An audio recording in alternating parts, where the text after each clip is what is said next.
A work of nonfiction, Somewhere in Flanders, Letters from the Front is the true and heartbreaking story of one young Nova Scotian's journey from Canada to the Western Front in 1914 and his experiences told through his own words and my research of the so-called Great War.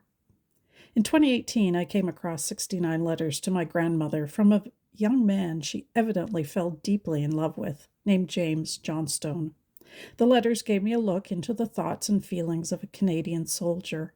Hardly more than a boy, he had strong convictions, a real sense of duty, but also pragmatism, humor, and optimism.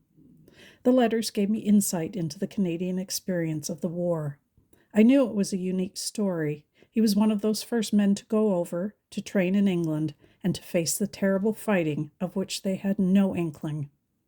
At the heart of this book is a sweet and tender love story of two very young people hoping for the best. Alas, it was not to be. Jim never came home. My grandmother eventually married someone else, and Jim's story was nearly lost to history.